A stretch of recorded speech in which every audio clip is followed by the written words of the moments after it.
হযরত আবু বকর বিন মুজাহিদ রাহমাতুল্লাহ আলাইহি বলেন, হে প্রশ্নকারী, আমি নতুন কোনো কাজ করি নাই, যেটি আমার নবী করেছেন আমি হুবহু সেইটাই করেছি। সুবহানাল্লাহ, সুবহানাল্লাহ। আমার নবী যেটা করেছেন হুবহু আমি ওইটা করেছি। হুজুর বুঝতে পারলাম না আমার নবী কি করেছেন। সেই বড় মুহাদ্দিস বলে, আমি রাত্রে স্বপ্নে দেখতেছি আল্লাহর হাবিব দুজাহানের মুস্তাফা সাল্লাল্লাহু আলাইহি সাল্লাম সাহাবায়ে কেরামকে নিয়ে বসে আছেন। অসংখ্য সাহাবায়ে কেরাম আমার নবীর চতুর্পার্শ্বে বসে আছেন। আবু বকর সিদ্দিক, হযরত ওমর, হযরত ওসমান, হযরত আলী, হাসানাইন কারিমাইন, অসংখ্য সাহাবায়ে কেরাম বসে আছেন। তারপরে আউলিয়া কেরাম বসে আছেন, গৌসে আজম বসে আছেন, খাজা গরিব নওয়াজ আলাইহির রহমা বসে আছে। এইভাবে অনেক আল্লাহর ওলিরা আমার নবীর চতুর্পার্শ্বে বসে আছেন। এমন তো অবস্থায় দেখি হযরত শিবলি রাহমাতুল্লাহ আলাইহি যখন মজলিসে প্রবেশ করলেন, দোজাহানের মুস্তাফা দয়াল নবী হযরত শিবলিকে দেখে দাঁড়িয়ে গেলেন। সুবহানাল্লাহ। আপনাদের সম্মুখে সূরা তওবা থেকে 128 নম্বর আয়াত আমি তেলাওয়াত করেছি। এই আয়াতটি এমন একটি আয়াত, কেউ যদি মহব্বতে তেলাওয়াত করে আল্লাহ রাব্বুল আলামিন জাল্লাহু মেহেরবানি করে তার দয়াল হাবিবের দিদার দান করবেন, জিয়ারত দান করবেন। একজন আল্লাহর ওলি ছিলেন হযরত শিবলি রাহমাতুল্লাহ আলাইহি, নাম শুনছেন না? হযরত শিবলি বিখ্যাত আল্লাহর ওলি। আল্লাহর ওলিদিকে সবাই চিনে না, যারা আল্লাহর ওলি সবাই চিনে না। হযরত বাইজিদ গোস্তামি রাহমাতুল্লাহ আলাইহি বলেছেন, আল্লাহর ওলিদেরকে আল্লাহর ওলি চিনে, সুবহানাল্লাহ, সুবহানাল্লাহ। সবাই চিনতে পারে না।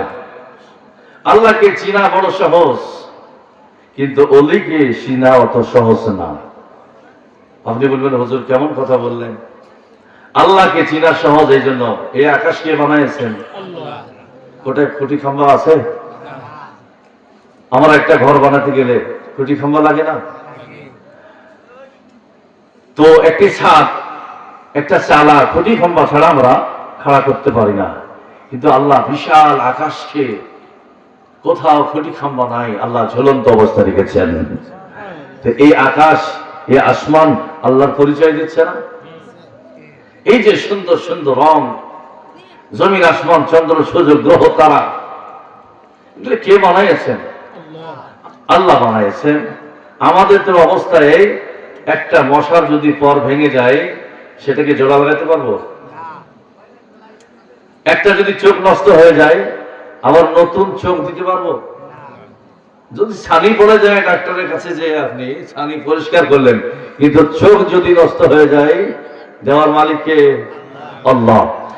অসংখ্য অগণিত নিদর্শন আছে যার মাধ্যমে আল্লাহ পাকের পরিচয় অর্জন করা যায়। কিন্তু আল্লাহর ওলি, আল্লাহর বন্ধু আপনারই পাশে বসেন, আপনার সঙ্গে চলাফেরা করেন, আপনার সাথে খাওয়া দাওয়া করেন, কিন্তু তার অন্তরের খবর আমিও জানি না, আপনিও জানেন না যে আল্লাহ পাকের সাথে তার প্রেমের সম্পর্কটা কি। ঠিক কিনা বলেন? সুবহানাল্লাহ, সুবহানাল্লাহ। এই খবর আমাদের নাই। হযরত শিবলি রাহমাতুল্লাহ আলাইহি বাগদাদ শরীফের অধিবাসী, তাকে পাগল বলে মানুষ, দিওয়ানা বলে। না দামি পোশাক, না দামি খাবার, না চুলের মধ্যে চিরুনি, না তেল, এলোমেলো অবস্থায় চলাফেরা করেন, কিন্তু তার চেহারা মোবারক হচ্ছে আলোকিত, চেহারা চাঁদের মতন চমকায়। সবাই তাকে ঘৃণা করে, কেউ তার দাম দেয় না। তৎকালীন বড় মুহাদ্দিস, বড় বড় রাজা বাদশাহ জিনার নিকটে যাইতেন, ওনার হাতে চুমো দিতেন, সম্মান করতেন, ইজ্জত করতেন।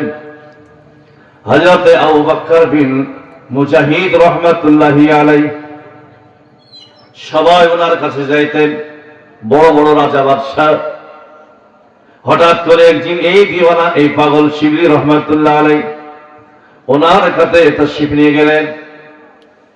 ওই বড় মুহাদ্দিস আবু বকর বিন মুজাহিদ রাহমাতুল্লাহ আলাইহি সাথে সাথে ওনার পাশে রাজা বাদশাহ বসে আছে। কাহরির জন্য কোনোদিন তিনি সম্মানে দাঁড়ান নাই, কিন্তু আল্লাহর ওলির জন্য সাথে সাথে তিনি দাঁড়ায় গেলেন। দাঁড়ানোর পরে বুকে লাগিয়ে তার দুই চোখের মধ্যে চুমু খেলেন, কপালে চুমু খাইলেন, তাকে পার্শ্বে বসাই নিলেন। সবাই বড় আশ্চর্য, একজন পাগলকে দেখে তিনি দাঁড়ায় গেলেন, একজন দিওয়ানাকে দেখে পাগলকে দেখে দাঁড়ায় গেলেন। আজ পর্যন্ত রাজা বাদশাহ ধন্যত্ব ব্যক্তি দামি ব্যক্তিকে দেখে আমাদের হুজুর কোনে দাঁড়ান নাই, এত বড় মহাদেশ কাউকে দেখে দাঁড়ান নাই, কিন্তু রাস্তার একজন ফকিরকে দেখে আমাদের বড় হুজুর দাঁড়ায় গেলেন। কারণ কি? সবার মধ্যে প্রশ্ন আসলো, সম্মানিত ভাইরা, যখন শিবলি রহমাতুল্লাহ আলাইহি মাহফিল থেকে চলে গেলেন, তারপরে ওনাকে জিজ্ঞাসা করা হলো, এই আমাদের এলাকার বড় মহাদেশ হুজুর, আমরা দেখেছি আপনার নিকটে বড় রাজা বাদশাহ আসে, ধনী ব্যক্তিরা এসে আপনাকে সম্মান করে, ইজ্জত করে, কিন্তু আজকে আপনি রাস্তার একজন ফকিরকে দেখে দাঁড়ায় গেলেন। হুজুর, কাউকে দেখে আপনি দাঁড়ান নাই, আজকে দাঁড়ায় গেলেন, কারণটা কি? সে তো রাস্তার পাগল, তাকে দেখে আপনি দাঁড়ায় গেলেন। হযরত আবু বকর বিন মুজাহিদ রাহমাতুল্লাহ আলাইহি বলেন, হে প্রশ্নকারী, আমি নতুন কোনো কাজ করি নাই, যেটি আমার নবী করেছেন আমি হুবহু সেইটাই করেছি। সুবহানাল্লাহ, সুবহানাল্লাহ। আমার নবী যেটা করেছেন হুবহু আমি ওইটা করেছি। হুজুর, বুঝতে পারলাম না আমার নবী কি করেছেন। সেই বড় মুহাদ্দিস বলেন, আমি রাত্রে স্বপ্নে দেখতেছি আল্লাহর হাবিব দুজাহানের মুস্তাফা সাল্লাল্লাহু আলাইহি সাল্লাম সাহাবায়ে কেরামকে নিয়ে বসে আছেন। অসংখ্য সাহাবায়ে কেরাম আমার নবীর চতুর্পার্শ্বে বসে আছেন। আবু বকর সিদ্দিক, হযরত ওমর, হযরত ওসমান, হযরত আলী, হাসানাইন কারিমাইন, অসংখ্য সাহাবায়ে কেরাম বসে আছেন। তারপরে আউলিয়া কেরাম বসে আছেন, গৌসে আজম বসে আছেন, খাজা গরিব নওয়াজ আলাইহির রহমা বসে আছে। এইভাবে অনেক আল্লাহর ওলিরা আমার নবীর চতুর্পার্শ্বে বসে আছেন।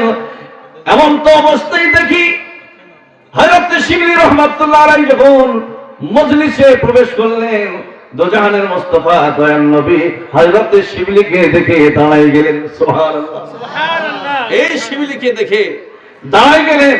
দাঁড়িয়ে আমার নবী তাকে বুকের সঙ্গে জড়িয়ে ধরলেন, তার দুই চোখের মধ্যে চুমু খেলেন, কপালের মধ্যে চুমু খেলেন।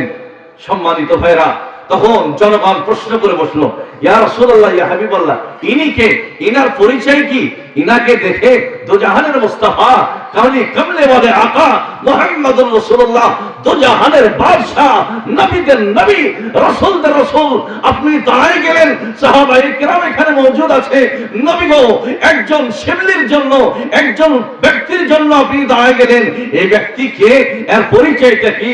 রাসূল আকরাম সাল্লাল্লাহু আলাইহি সাল্লাম বলেন, এর পরিচয় হচ্ছে তার কলবের মধ্যে আল্লাহর প্রেমের হাজার বাতি জ্বলতেছে, হাজার হাজার বাতি জ্বলতেছে, আমার মহব্বতের হাজার হাজার বাতি তার কলবের মধ্যে জ্বলতেছে। এই জন্য আমি চুমু তাকে খেলাম। আমার এই দিওয়ানা, আমার পাগল, আমার মহব্বতের পাগল প্রত্যেক নামাজের পরে এই আয়াতে কারিমা সূরা তওবার শেষ আয়াত, প্যারে হাজরিন, 128 নম্বর এবং 129 নম্বর আয়াত প্রত্যেকটা নামাজের পরে তেলাওয়াত করে এবং আমার উপর দুরূদ শরীফ পাঠ করে। আল্লাহ রাব্বুল আলামিন তার তেলাওয়াতকে কবুল করে নিয়েছেন। আল্লাহ রাব্বুল আলামিন জাল্লা ওয়ালা তাকে সম্মান দান করেছেন, ইজ্জত দান করেছেন। এই জন্য আমি খুশি হইয়া তার জন্য দাঁড়াই গেছি।